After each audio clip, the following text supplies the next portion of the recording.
El siguiente programa es presentado y producido por Senda.fm para CTN Internacional.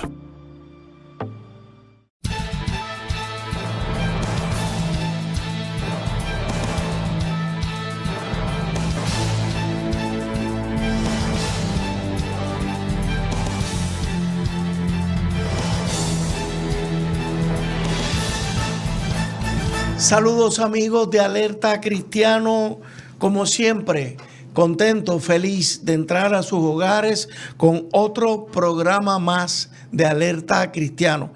Les habla Eduardo García Resach, su compañero de viaje por los últimos 10 años y pico en este programa, siempre trayendo programas, temas que nos despiertan a buscar, a seguir descubriendo más y más a Dios, entendiendo.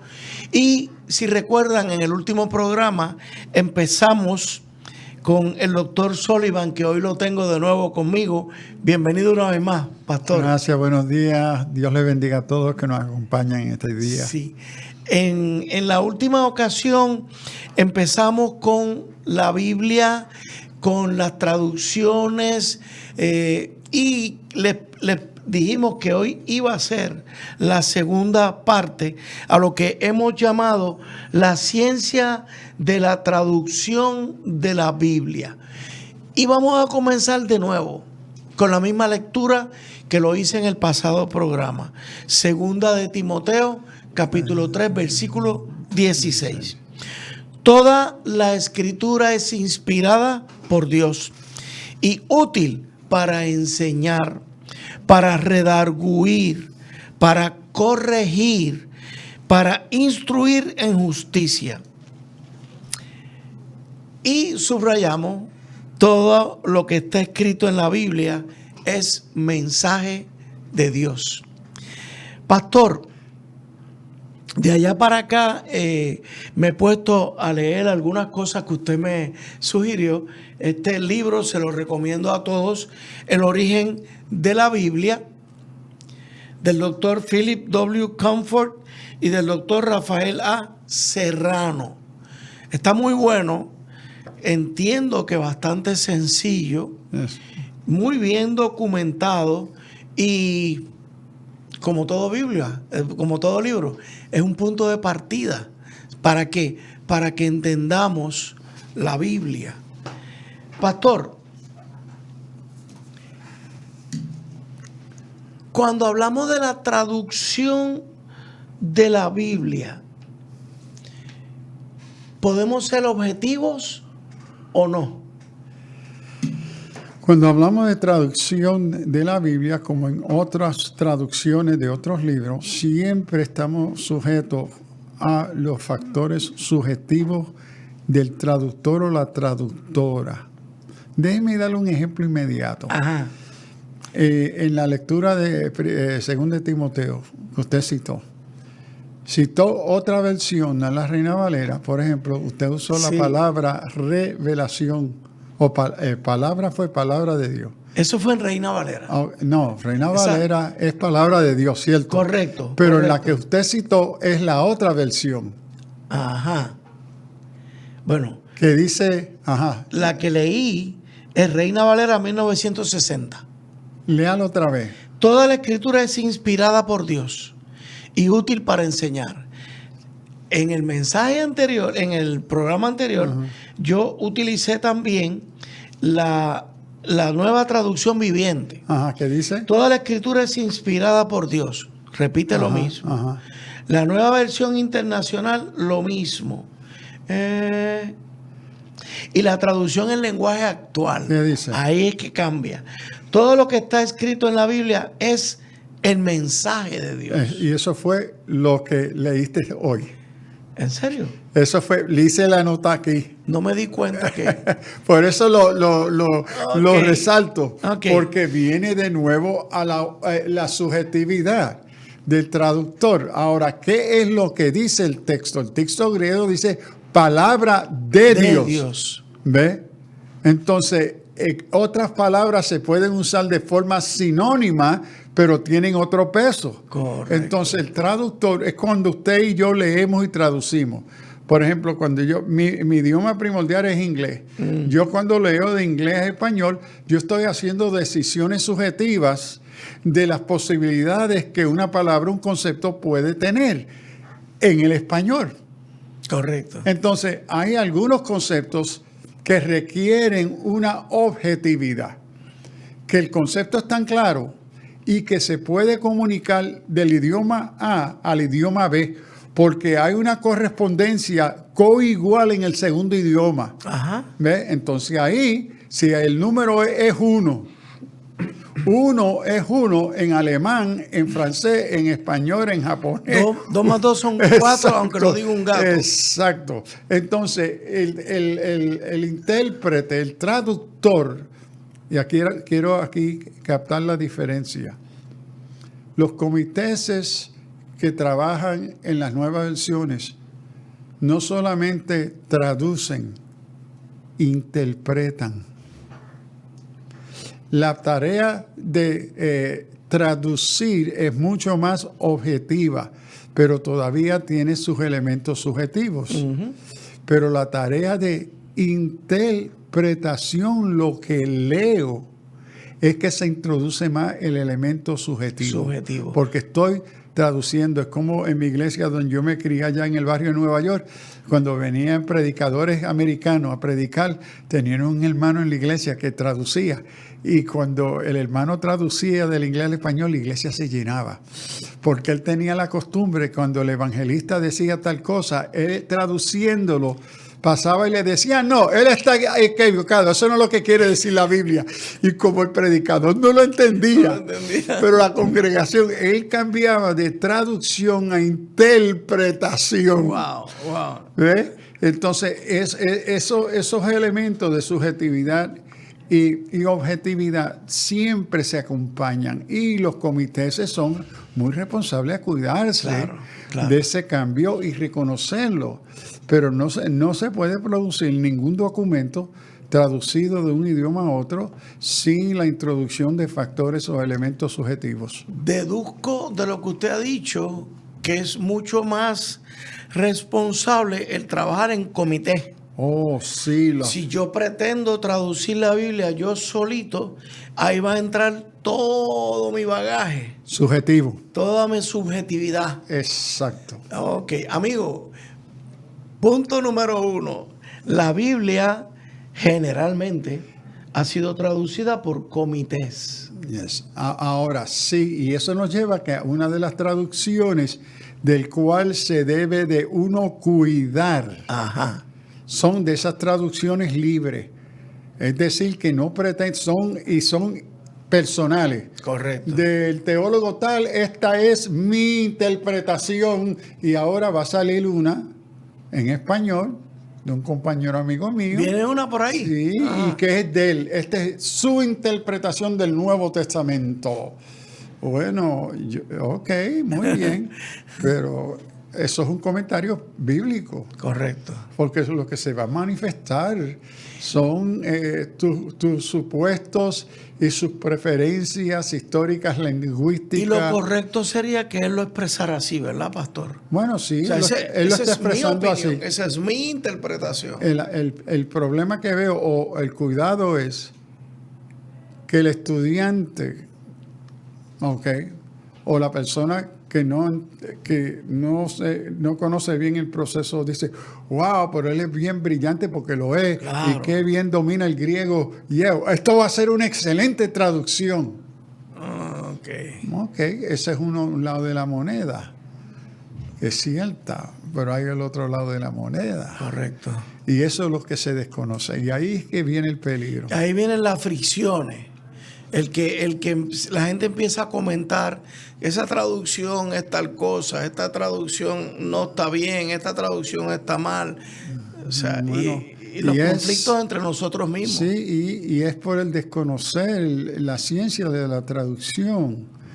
Es que siempre en los los buenos comités de traducción que representan típicamente diferentes escuelas de acercamiento al texto, se va a tratar esas diferencias. Okay. Pero se va a intentar a tener ese mayor respeto por el texto mismo. Ahora, el supuesto fundamental del comité es ¿qué es el supuesto fundamental axiomático de la naturaleza de ese texto?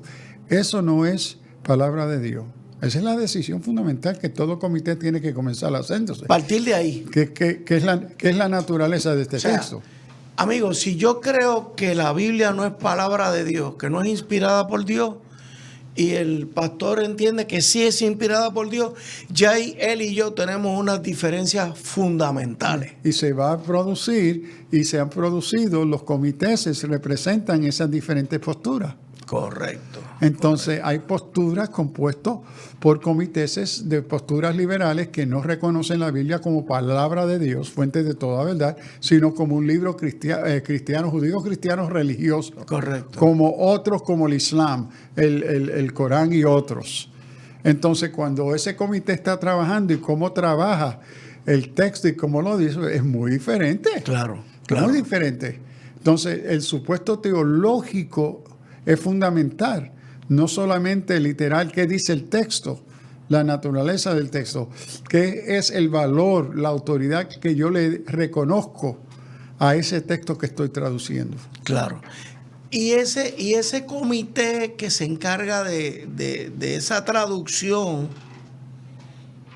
son personas que han hecho estudios del lenguaje en que se escribió la Biblia originalmente. Y ahí están dos opciones, la verbal y la gramatical. Bueno, vamos a ver más adelante que sí, hay versiones más literales o formales y hay versiones dinámicas. Ahora, es bien casi imposible producir una Biblia formal literal. Correcto. Porque no hay una correspondencia entre un idioma y otro. No hay ninguno dos idiomas. Iguales. Correcto. Amigo, bástenos esto como una introducción para el interesante mundo de la ciencia de la traducción bíblica. Alerta cristiana.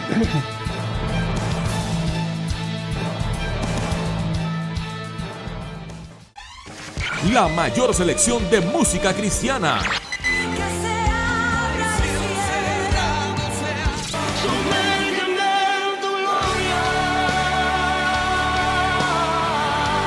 La mayor selección de música cristiana.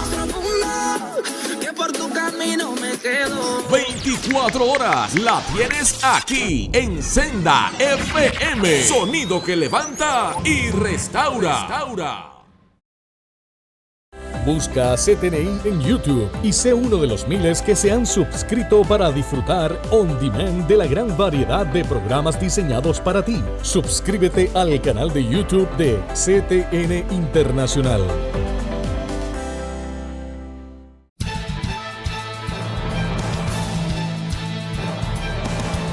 De regreso con ustedes, amigos, luego de la introducción. Pastor, la Biblia que tenemos hoy, ¿cuál ha sido el proceso, que entiendo que es el canónico? ¿Cuál ha sido ese proceso?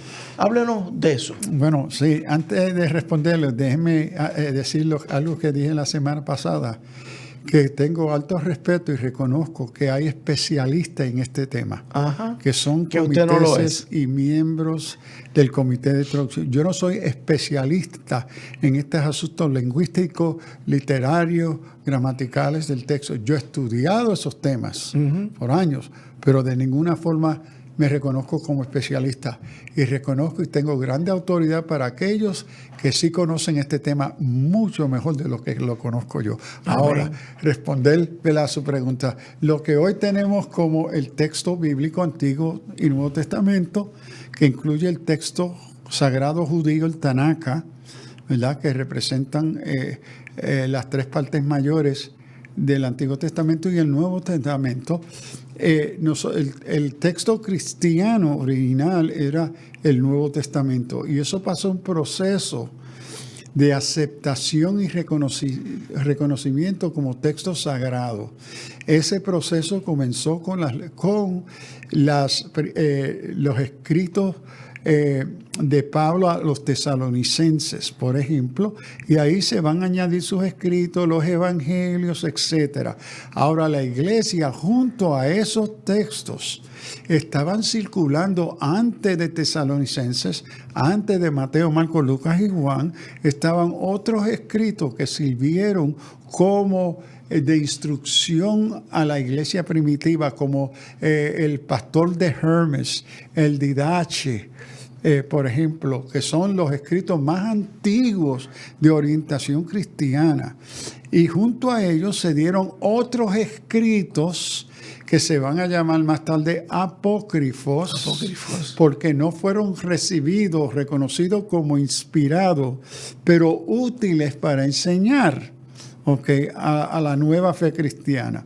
En ese proceso de selección, porque hubo una gran cantidad de libros circulando en la temprana comunidad cristiana, y en ese proceso de selección, de oración, de discernimiento, la iglesia, la comunidad de fe, va reconociendo y dando testimonio a un grupo de libros que para ellos resaltaba y tenía esos indicadores de inspiración de Dios. Uh-huh.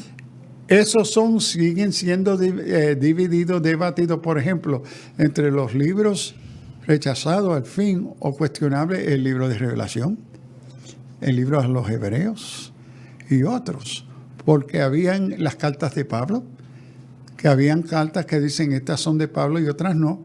El libro de Revelación y Hebreo, bueno, ¿quién escribiría esto? Entonces se pasan 2 siglos de esa reflexión, oración, estudio, y ya cuando llegamos para el año 224, el teólogo Atanasio publica una lista de 24 libros, que él dice, nosotros reconocemos estos como inspirados por Dios, no los 27, 24. Todavía el libro de Hebreo, el libro de Revelación, y había otro más que ahora se me escapa, estaban en disputa. Pero cuando llegamos en el año 314, bajo el emperador Constantino, en el concilio de Nicea, la iglesia llega a reconocer, estos son los libros que nosotros reconocemos. Esos primeros 24. Esos 24, pero para allá entonces está el libro de Revelación y Hebreo. La cuestión es quién es el autor. ¿De quién escribió estos libros? Okay. Porque habían 3 condiciones de aceptación.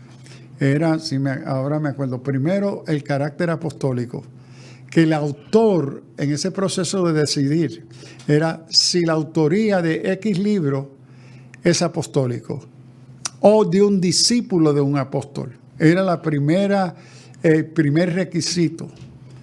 Entonces, por ejemplo, en el caso de Lucas, en el caso de Marcos, ellos no fueron apóstoles.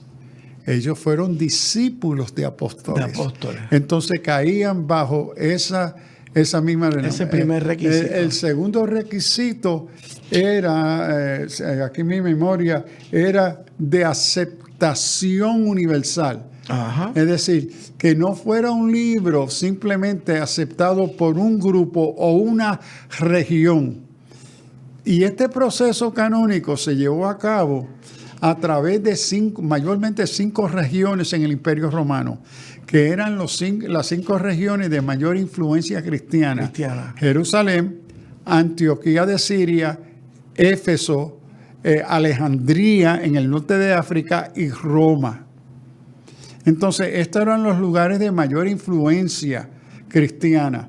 Y es dentro de esa diversidad cultural, lingüística, social, política, en la diversidad de esa temprana iglesia, a través de ese proceso es que se va a seleccionar o reconocer cuáles son los libros que la comunidad cristiana reconoce. Eso nos lleva entonces al Concilio de Nicea, ¿verdad? A donde se reconoce, y quiero hacer este énfasis, en las tradiciones que no reconocen la Escritura como palabra de Dios, le atribuyen al emperador Constantino el decidir cuáles fueron los libros. Falso, porque ya sabemos que iba circulando 100 años antes ya una lista canónica. Lo que sucede en el Concilio de Nicea, que fue llamado por el emperador Constantino en el año 324-25, es que ahí se le da el reconocimiento y el apoyo oficial y imperial al texto bíblico. Ahora, en ese proceso, en nuestra teología cristiana, creemos que el Espíritu Santo ha estado guiando ese proceso, orientando ese proceso. El contenido de los libros creemos que es dado por el Espíritu Santo. Su autoría viene de parte de Dios. Pero entonces viene este proceso canónico, que es un proceso humano, político, religioso. ¿Ok? Pero creemos que el Espíritu Santo, el autor que da la revelación, sigue guiando ese proceso. Ella no está a la libre a los elementos culturales, políticos, sociales, religiosos, sino hay una superintendencia del Espíritu Santo sobre ese texto que hoy tenemos. Ahora, en la tradición cristiana, el texto inspirado es cerrado. Cierra la tarea de revelación divina con el libro de Revelación. Todo aquello que es escrito, que al que le quite o le añade palabra a esta revelación sea anatema. Anatema. Okay, el libro de Revelación. Pero el texto judío, Antiguo Testamento, no tiene un canon cerrado.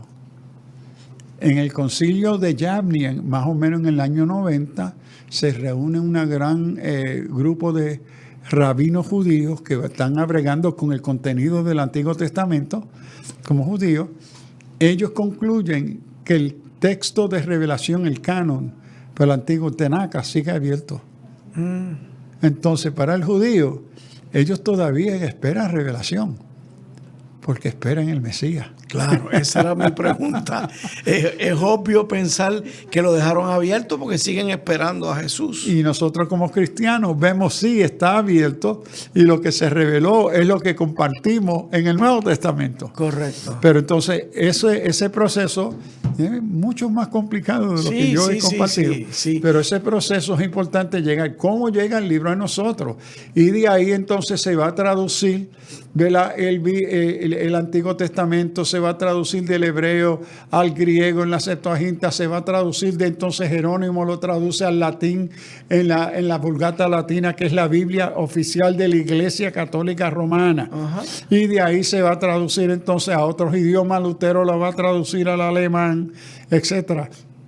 Y ahí se da la necesidad de la traducción. Y ahí entramos a los tres elementos de la traducción. Sí, entonces entramos cuáles son estos factores que influyen en las decisiones que se tienen que hacer en relación al proceso en sí de traducir el texto hebreo, arameo y griego, en nuestro caso vamos a decir al español.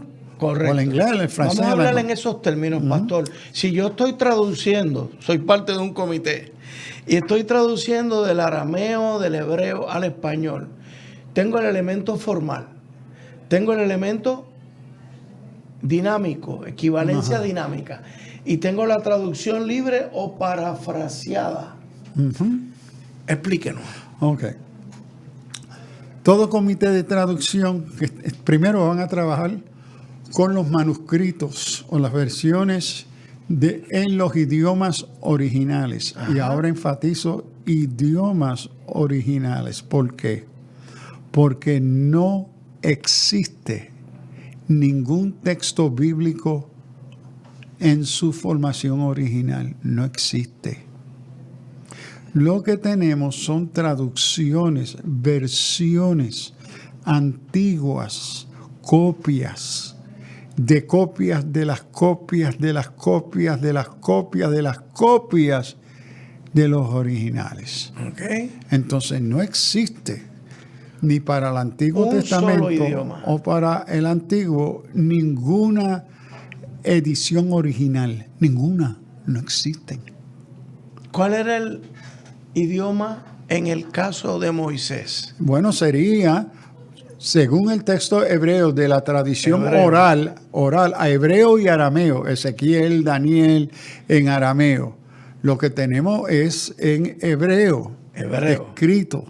Pero la revelación es recibida primero en forma oral y es mantenida en forma oral, pero memorizada. era en forma oral en el tiempo de Moisés. Sí, y entonces pasa a ser el idioma hebreo. Se va a comenzar a escribir. ¿Ok? Entonces, no tenemos ninguna copia de ningún libro del Antiguo Testamento original. Tenemos copias de copias, manuscritos. Y los más antiguos son los manuscritos del Mar Muerto. Ok, vamos a dejarlo ahí, pastor. Se nos terminó el tiempo del segundo segmento. Amigo, esto es, puede que a usted le parezca interesante, a otros nos puede parecer un poquito confuso, se los confieso, porque hay muchos elementos, pero manténgase ahí, amigo. Alerta cristiana.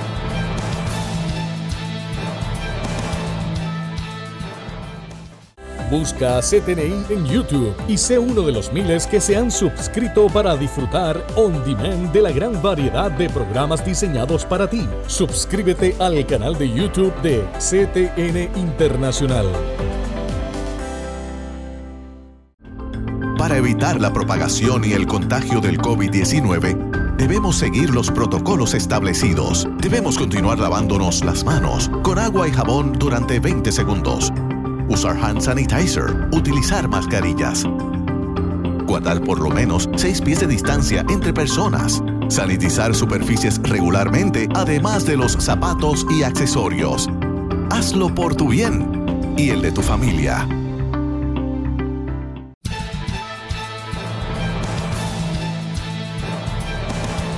De regreso con ustedes, amigos. Terminamos el segmento anterior hablando de los rollos del Mar Muerto. Por si alguno de ustedes lo desconoce, los testimonios antiguos, según este libro, y más importantes de la Biblia hebrea, son los textos que se descubrieron en Wadi Qumran en las décadas de 1940 y 1950. La palabra Wadi es una palabra árabe que se usa para indicar el lecho de un río que está seco, excepto en la estación de las lluvias.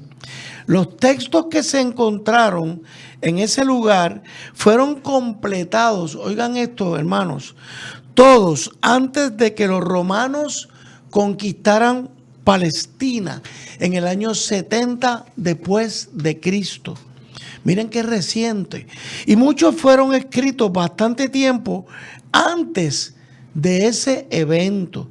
De entre los rollos del Mar Muerto, el rollo de Isaías es el que ha recibido más publicidad, aunque la colección contiene fragmentos de todos los libros de la Biblia hebrea, con la excepción del libro de Esther.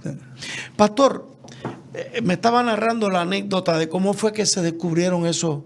¿Quién los descubrió? Bueno, es un joven bedouin, es decir, que viven allí todavía frente al Mar Muerto. Los jóvenes jugando allí con sus cabras están buscando por unas cuevas y se encuentran entonces con estos arros que antes se usaban para guardar vino y comida. Y cuando lo abren se encuentran con estos rollos en papyrus, en pergaminos antiguos.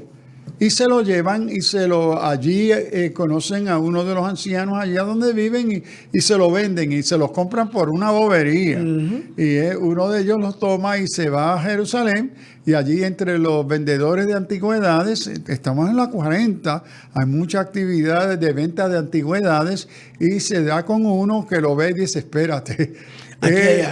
Aquí hay algo y se lo compra de nuevo relativamente por una bobería.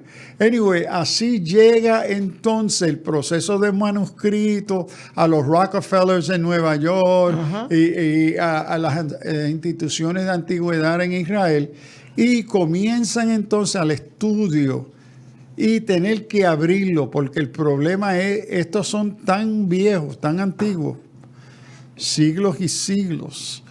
¿Cómo se abre de forma cuidadosa que no se destruya lo que haya? Ahora, han encontrado cientos y cientos de rollos. Esto no es uno o dos. Entonces se comienza el proceso de poder abrirlo para leerlo y traducirlo. Ese proceso de abrir y examinar y establecer qué es el texto, que es lo que dice, tomó poco más de 50 años. Tomó más de 50 años. Con los grandes especialistas, tanto judíos, católicos, protestantes, americanos, europeos, trabajando en el comité, ¿verdad?, de este proceso. A donde por fin se produce una copia de los manuscritos que se han podido traducir del Mar Muerto. Se produce una forma, como diría, clandestina que aparece en el internet por computadora. Ajá. Porque algunos de los otros traductores, especialmente judíos y americanos, estaban frustrados que estaba tomando tantos años, 50 años, y ya tenían muchos de ellos ya identificados, y alguien lo pasó por un scanner y se produjo y se hizo público. Okay. Y ahí entonces se comienza a trabajar más de cerca con los manuscritos del Mar Muerto. Todavía continúa ese proceso. Wow. Todavía. Wow. Tenemos, por ejemplo... Estamos hablando de 70 y pico de años. Sí, si uno va a Israel, vaya al Museo de Rollo, a donde tenemos... Allí están las copias originales. Ahora, las que están en exhibiciones no son las originales, claro, pero allí están, ¿verdad?, el trabajo de traducción, y eso está allí. Y uno puede ver el rollo donde contiene los 10 mandamientos casi completito. Entonces, los esenios en Qumran, entendiendo que los romanos se acercaban y estaban quemando los textos sagrados de los judíos, ellos escondieron los manuscritos que tenían en esa comunidad de Qumran, en esas montañas del desierto frente al Mar Muerto. Y entonces más adelante allí es que se encuentra. Ahora debo de observar que la comunidad esenia se cree por muchos que fue la comunidad de donde salió Juan el Bautista. Voz que clama en el desierto. Claro, claro. La comunidad esenia vivía en el desierto. En el desierto. Y lo otro, que la comunidad de Qumran, en sus escritos, porque hay otros escritos que no son del Antiguo Testamento, son de la comunidad de Qumran. Y ahí entre ellos hay un libro de cobre que tiene que ver con los tesoros de oro que están escondidos, que todavía lo están buscando. Y ese manuscrito fue escrito en cobre, no papyrus, wow, y no en velo, sino en cobre. Entonces todavía muchos están trabajando para traducirlo, para ver a dónde está el tesoro. Pero también aquí importante es que la comunidad de los esenios fueron contemporáneos con Jesús. Y lo que hoy escudriñamos y encontramos en los escritos de los esenios tiene un reflejo del mensaje de lo que va a ser la iglesia cristiana. Por ejemplo, uno de los manuscritos que se ha conocido y se ha estudiado, a mí se me escapa el número de identificación de este manuscrito, perdónenme, es que habla de la salvación por gracia. Wow. Que el concepto que hemos tenido, que el judaísmo siempre era por obras, tenemos evidencia, contemporáneos judíos, no cristianos, rabinos y maestros judíos en la comunidad Qumran, hablando y entendiendo que la salvación es por gracia. Eso choca directamente con la tradición judía. Y la nuestra como cristianos, que la ley era solamente por obra. Entonces, muy importante, y ese estudio continúa hoy, el estudio sobre los manuscritos del Mar Muerto, que son los manuscritos, las copias más antiguas que existen. Ahora, junto con ellos se han encontrado otros manuscritos, Washingtonians, Vaticanos, es el nombre que se le da porque tiene que ver a dónde están, en qué biblioteca están guardados, que también son entre los más antiguos que tenemos del Nuevo Testamento.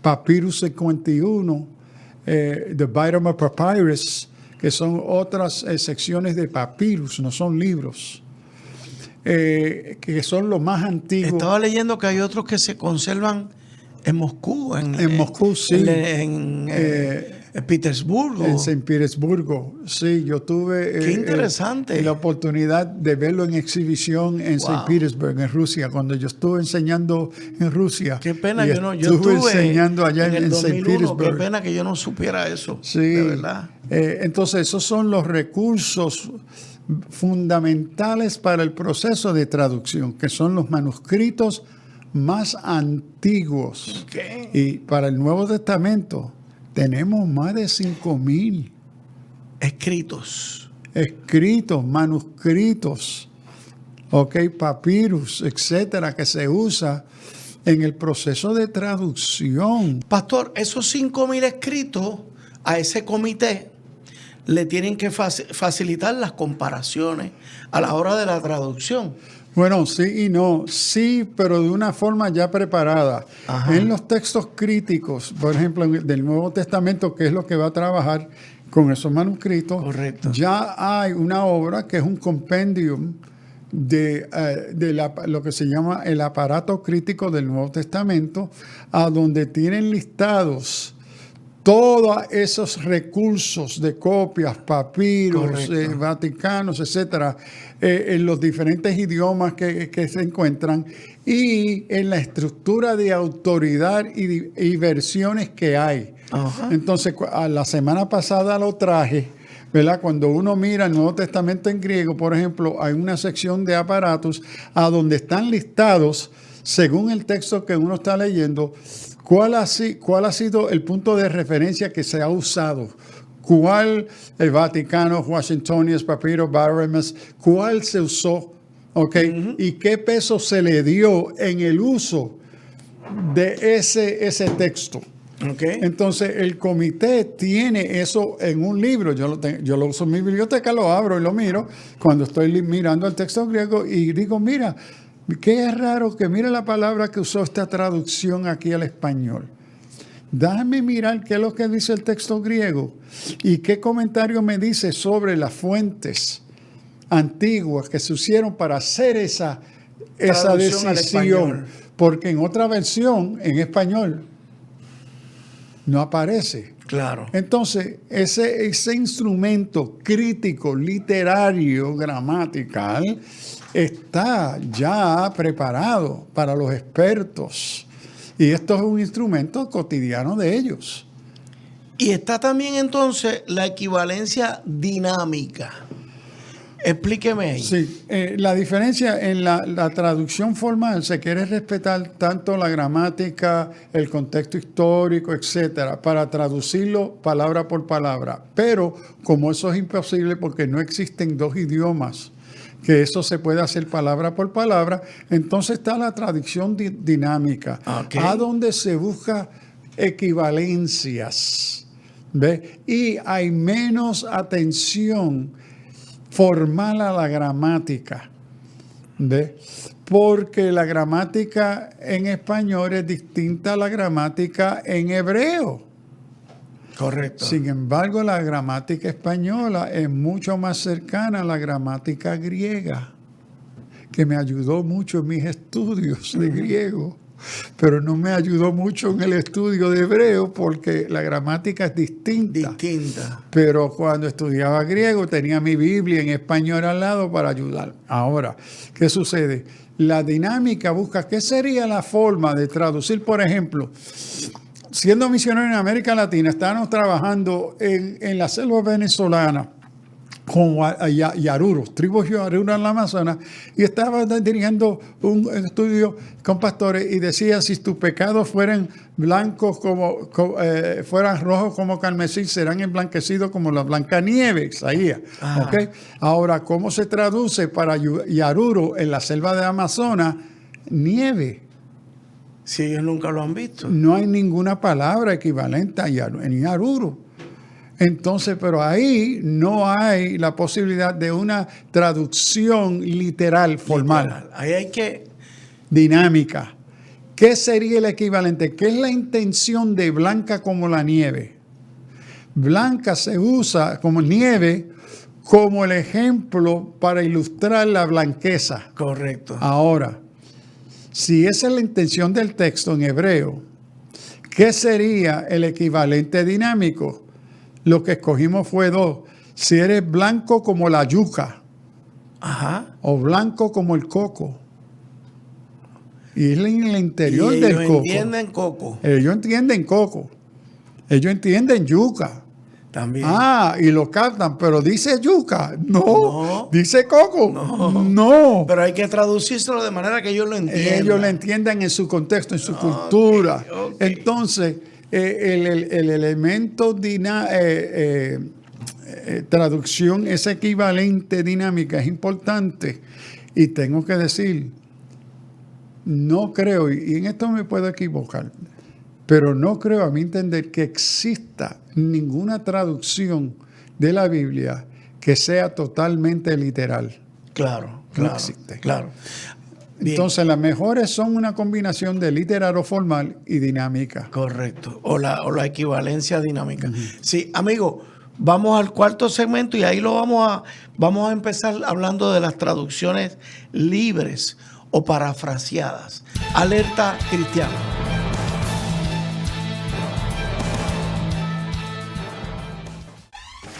La mayor selección de música cristiana.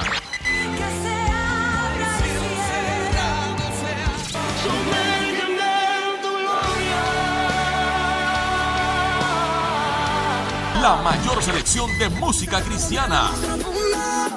Que por tu camino me quedo. 24 horas la tienes aquí en Senda FM. Sonido que levanta y restaura.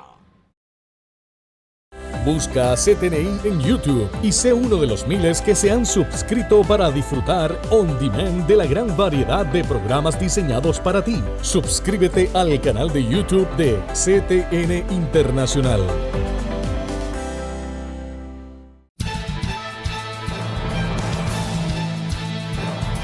De regreso con ustedes, amigos, ya al cuarto y último segmento del programa.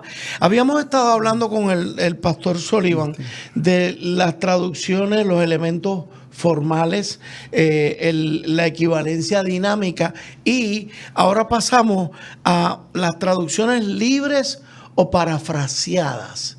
Háblenos de eso, pastor. Bueno, estas son versiones que su interés no es traducir las ideas o conceptos particulares, la gramática, etcétera, las expresiones locales, sino cuáles son las ideas principales del versículo.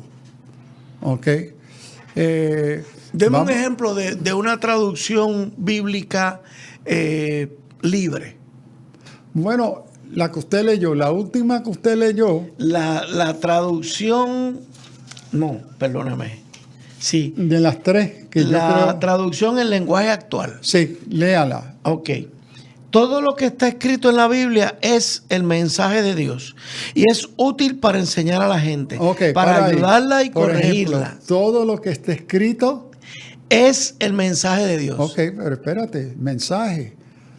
Mensaje no identifica naturaleza divina o fuente divina. Ok. Ahora, para el lector que desconoce la escritura, que no comparte o desconoce la teología de la fuente divina de la escritura. El elemento principal. Entonces, esta lectura está comunicando una idea general. Claro. ¿Ok? Ahora, además de eso, leo de nuevo, dice no solamente al principio, sigue las palabras que usa. Y es útil para enseñar a la gente, para ayudarla y corregirla. Ok, ayudarla. Es toda una psicología terapéutica. Y para mostrarle cómo debe vivir. Exacto. Estos son, pero se pierde el peso, por ejemplo, en justicia. Pero el peso en justicia bíblico, con su gran herencia del Antiguo Testamento y el carácter de Dios, se pierde. Claro. Pero ese no es el interés de esa versión. Y cualquier persona puede decir, Eduardo, pues claro que la Biblia me puede ayudar a vivir. Claro. Sí. Ese es el sentido general. Pero eso no quiere decir que se reconozca como palabra de Dios, inspirada por el Espíritu Santo. Lo otro que hoy contribuye en parte a este problema, Hoy hay muchos en nuestra iglesia que reciben revelación. Entonces lo que ellos reciben se entiende como igual lo que lo es la Biblia. Cualquiera puede poner entonces una Biblia. Entonces, es decir, que hay un factor positivo. Por ejemplo, en inglés, la traducción de Phillips, de Patterson y otros, Eugene Peterson, Ken Taylor, que son traducciones en inglés, traducciones libres. Mire, y entre la juventud, eso agarró ahí, wow, porque tomaban los conceptos generales. Pero el problema es que su intención no es traducir la gramática, los elementos históricos, culturales particulares del texto. No es su intención. Tienden a ser más su propio comentario personal, individual del autor. Ahí podemos incluir también las llamadas Biblias LGBT. Sí, seguro que sí, seguro. Biblias no tienen un pelo, ¿ok?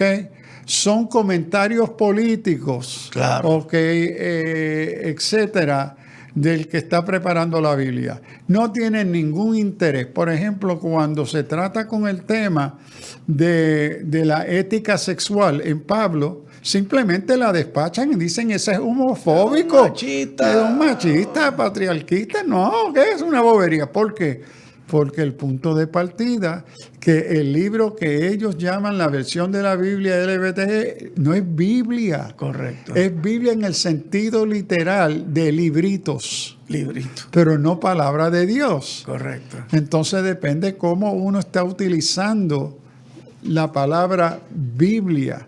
Si es simplemente Biblia, librito o palabra de Dios. Sí, pastor, recientemente, en los últimos años, el doctor Díaz Pavón se habla de la edición Biblia del Pescador. Es la que usted tiene ahora mismo en la mano. Sí, esta mañana dije, me voy a llevar mi Biblia que me regaló Díaz Pavón. Okay. Y es Biblia del Pescador. Y aquí tenemos un ejemplo, la versión es Reina Valera. En Reina Valera. Sí. Él trabajó en Reina Valera. Él no trabajó en Reina Valera. Correcto, no. El comité de traducción. Correcto. A la Reina Valera, él le acompañó unos recursos de estudio. Ok, de recursos de estudio. Pero no es el que haya trabajado en sí en la versión de Reina Valera. No. Sino él está usando la Reina Valera del 60 y le está añadiendo estos grandes recursos en diferentes temas, liderazgo, devoción, apologética, consejería, etcétera, que a través del texto bíblico se van resaltando esos versículos que resaltan liderazgo, que resaltan oración, que resaltan fe, profecía, consejería. Es como para el que está estudiando la Biblia, valerse de esos señalamientos para obtener más. Sí, y captar algunos énfasis, unos énfasis que están ahí. Y el hecho, porque uno puede leer el texto y quizá a veces la rápida lectura no capta, pero cuando algo está resaltado, wow. Y aquí él tiene un índice de qué es el tema que indica eso que se está resaltando. Y eso es muy útil. También al fin él tiene unos apéndices de ayuda sobre bosquejos, sobre doctrinas cristianas, a donde resaltan unos pasajes importantes que de repente uno necesita, ¿verdad? Mirar un tema, el bosquejo sobre el liderazgo, y esto está al fin. Ahora, es importante que estos son ayudas de estudio. Y aquí nos tenemos que cuidar. Por ejemplo, la primera Biblia traducida con ayudas de estudio fue por las sociedades bíblicas de Scofield. La Biblia de Scofield, muy conocida. Entonces, fue la primera que se le añadió comentario. Y el problema que se dio fue que muchos hasta el día de hoy confunden y han confundido Los comentarios. los comentarios del autor Scofield con que eso es lo que enseña la Biblia. Uy, eso es Y peligroso. eso, y es interesante, que fue uno de los grandes factores que contribuyó al concepto de interpretación del dispensacionalismo. Fueron las notas de Scofield, que la gente lo estaban leyendo como que esto es palabra de Dios.